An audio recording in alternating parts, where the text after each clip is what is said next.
Thank you, thank you, thank you. And the sort of elephant in the room, I guess. The clappers, the uniforms, we have a very creative marketing team, and we give them simply one rule: don't be boring. In fact, Arletta from our marketing team is there. So Arletta, you've done very well, thank you. And can everyone just see if they work, please?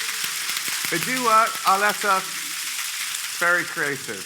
Thank you very much.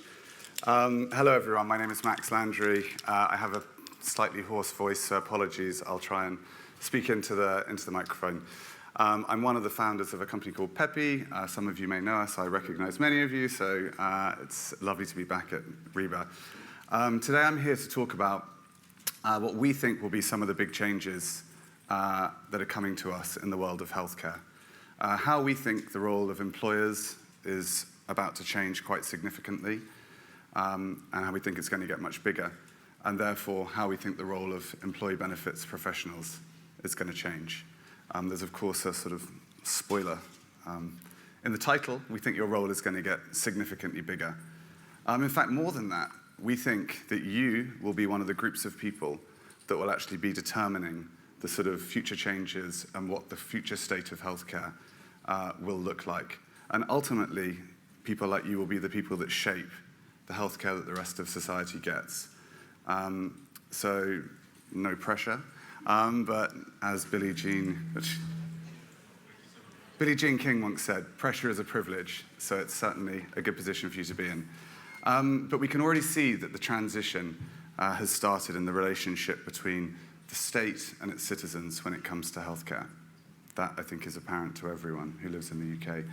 It's changing as the National Health Service struggles to adjust to the multiple problems that have been faced over the last few years. There's, of course, the post-COVID surge, there is an aging population, and then there's just the sort of general inflationary tendencies that healthcare has. And it's sort of a bit unfair, really. The better you get at delivering care, the healthier people are. The longer people live, the more they need better care. So it's a sort of virtuous circle for longevity, but it's a kind of vicious circle for cost. And we think that that cost is sort of shifting the responsibility for that cost. And this isn't even really touching on, sort of social care in those underfunded areas. So I guess, where do we start? What do we know today? We know there are a whole load of things that the NHS is struggling to deliver, and what people want and expect is not necessarily being met. And unfortunately, we think that trend is probably going to get worse for a little bit, and then is probably going to be here to stay. So then one of the big questions that comes up is who's going to fill these gaps that are beginning to emerge? And I can see a few people nodding your head, so perhaps you think you're going to have to fill them. And how is this a society? And I think really this is a kind of big societal question. How are we going to adapt to this new form of healthcare, where we've actually got kind of multiple guardians of our health? It's not just the NHS is responsible. We've got multiple guardians, and I think we can have a discussion around that. And then I think something that's really important, and I live in a different country now, and so I can kind of reflect back on healthcare in the UK, but you think, as all these changes happen, which are the bits of the National Health Service that we can really hold on to? So, for example, something that feels very dear to me, and I've had lots of experiences with hospitals after various accidents, it's just that sort of point of access that's point of the free care when you need it. How can we preserve things like this as things are changing? It's undeniably quite difficult. So just to kick things off, I want to share a little bit about myself. I live in the United States. I'll tell you what it's like where I live. So I am married, I am 44, and I have 3 young children. One of them is 6. It's her birthday today. It's Thanksgiving in America where I live, and it's my daughter's birthday, but I'm here at REBA with you guys. But I've actually, thank you. I think that deserves a clap.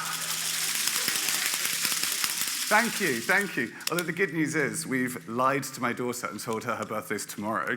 And I'm flying back tonight, so I am actually going to be back for her birthday in a weird kind of way. It was actually my wife's idea, in all fairness, but I think it's one of those white lies that I think it's Paul, come on. Paul, I think it's worth it.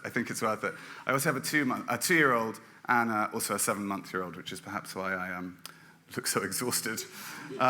So can anyone guess here what it costs to provide healthcare for my family? We live in New York, Brooklyn.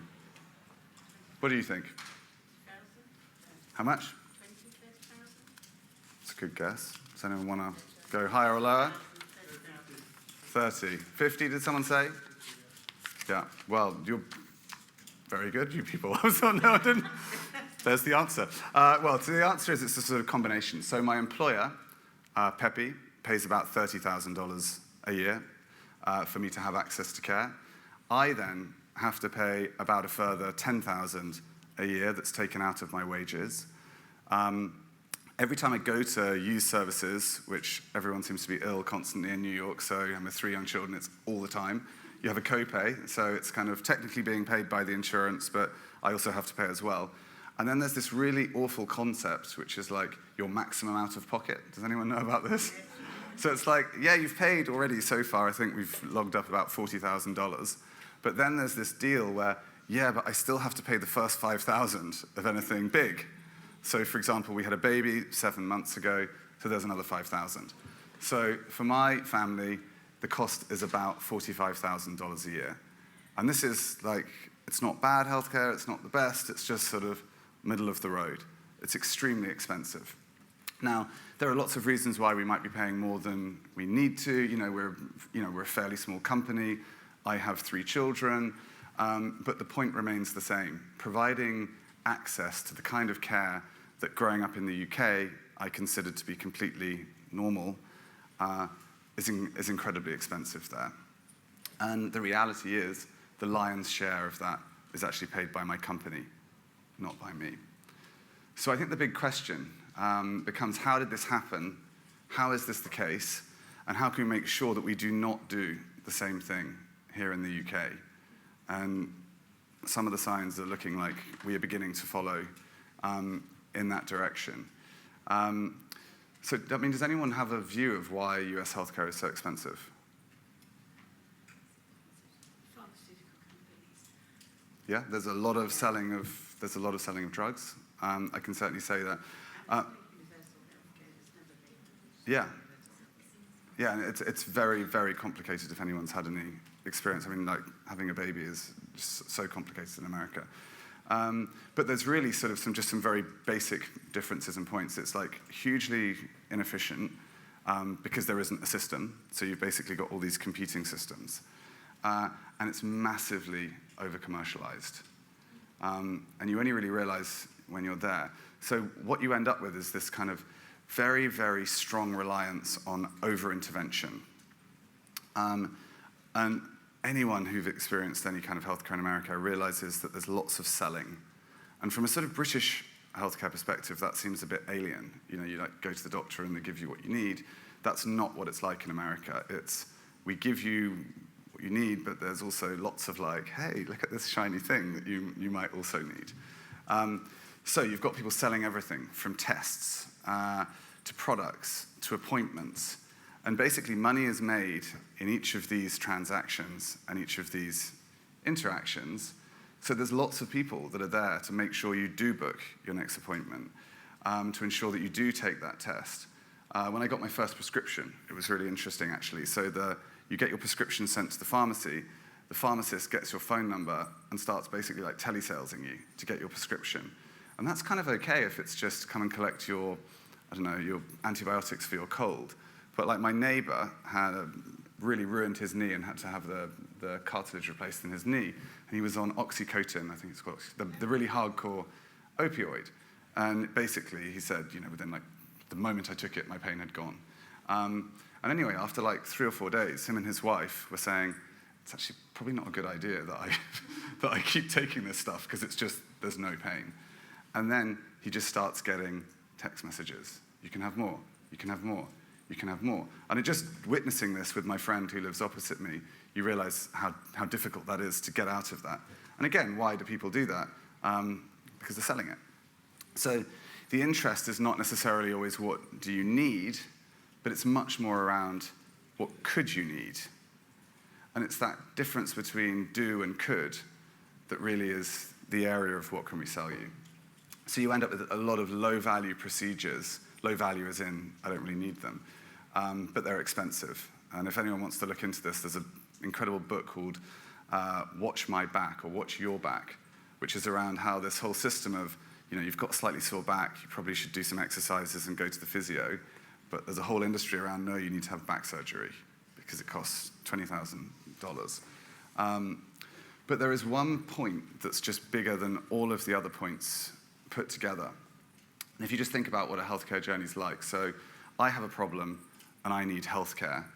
My first point of contact or access to healthcare is always going to be an expensive human. That's a doctor or a nurse. And the whole system is geared really towards getting you into that first appointment. And once I get there, of course, that person wants me to book other appointments and to take tests and et cetera, et cetera. But everything comes back to that very first appointment. And there's something just, if you consider here, like, why is the first stop always with an expensive person? And the reason's pretty clear, someone else is paying. So if you've created this system where someone else is paying for it, why wouldn't you go and do it? And so we've got into this, what we've become accustomed to, or certainly in the United States, is that is what healthcare is. And I think what we're really trying to do at the moment is to challenge that philosophy of just, that's the only way you can interpret things. But this really does strike to the kind of heart of one of the fundamental... Sorry, I'm trying to talk about something serious here. This really strikes the sort of heart of one of the issues with healthcare at the moment. And it's one of the reasons why health systems all over the world are struggling.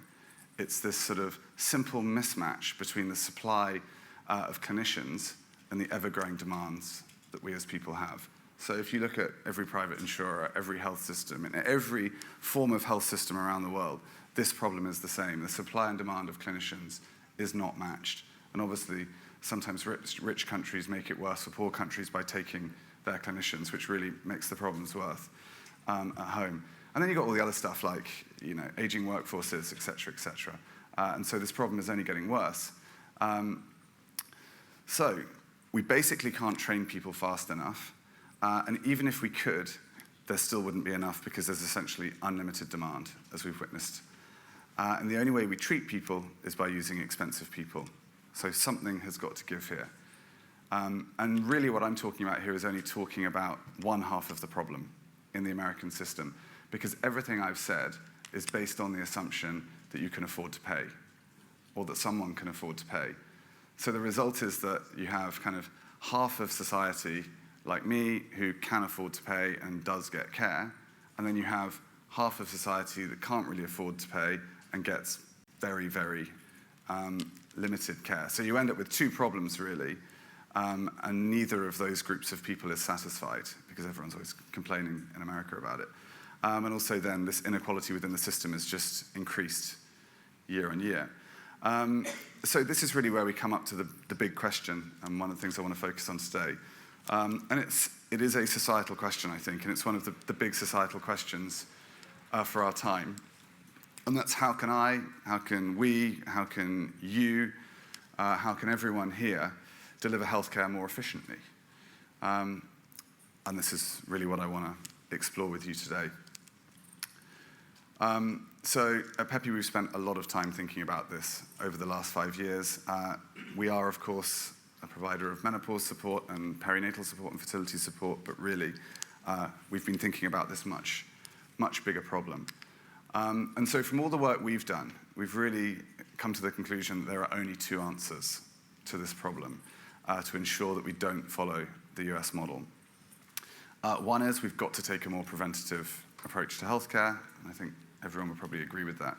And then two, we've got to build a better model, a more efficient model of healthcare, or ideally we should do both. Today's talk's going to focus on point two, which is how do we build a more efficient model of healthcare. But let's just touch on prevention because it's such a big topic. The reality is prevention at scale is really, really hard.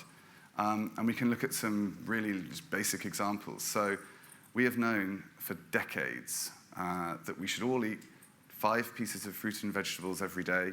We should do lots of exercise every day. We should get 8 hours sleep every night. We know that we shouldn't just sit at our desks and not get up and do all this stuff. We know all this. We're told all this constantly. But what has happened?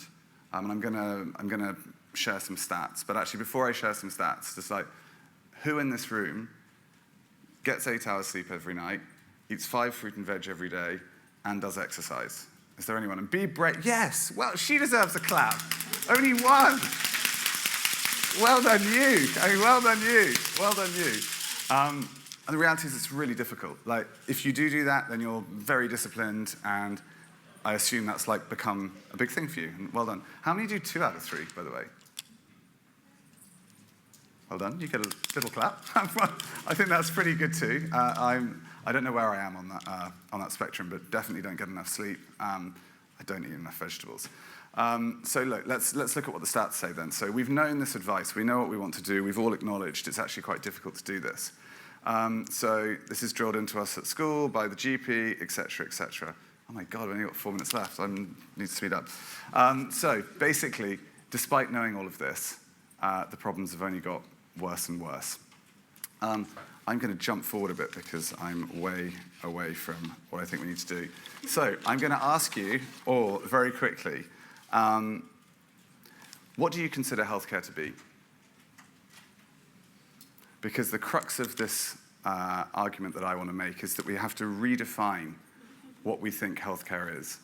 So in a traditional model of healthcare, we've always viewed healthcare equals one appointment equals one unit of care. And this is the model that leads to the problem that I described before. And it's very, very challenging.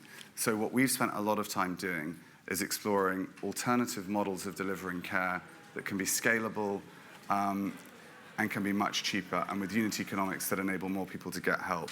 So I'm going to give you one example. So who in this room would consider a webinar to be healthcare? Would anyone? Oh, excellent. A few of you would. So I just want to share some results from a recent webinar we did. And we've spent a lot of time doing this. So we did a menopause webinar about 2 weeks ago. At the beginning of the webinar, we said to everyone, how do you feel about menopause? Are you confused, scared, and unprepared? You haven't given it much thought. You're informed, confident, and ready and waiting. Or you're over it, tick that box. Or you won't experience it, but you're curious to understand more. At the beginning of the webinar, 66% of the participants felt confused, scared, and unprepared. So 2/3 of the attendees felt confused, scared, and underprepared. By the end of this webinar, 88% felt informed, confident, and ready and waiting. And I say that because I think that's such a sort of dramatic example of what is healthcare. Like, getting that kind of shift in people's perceptions is actually really, really difficult. So there were a few people that said they thought webinars were healthcare. Has anyone changed their mind since hearing that? One person at least. Thank you for nodding. But if we just look at the cost of that, I think this is where it gets interesting. So to deliver, let's say there was 100 people. There was actually many more than 100 people at this webinar. But let's imagine it was 100, and 100 people had a GP appointment. The cost of providing 100 GP appointments is a lot of money. The cost of providing a webinar is 1 hour's time of an expert. So it's approximately, the 100 appointments are approximately 50 times more than that. Then where it gets really interesting is you think about that webinar, we might record that webinar, and we might show it multiple times. So now let's imagine that not 100 people saw that webinar, but 1,000 people saw that webinar, which is the scale we're often operating at. And now you think about it again, it's not 50 times better value to do the webinar, it's 500 times better value to do the webinar.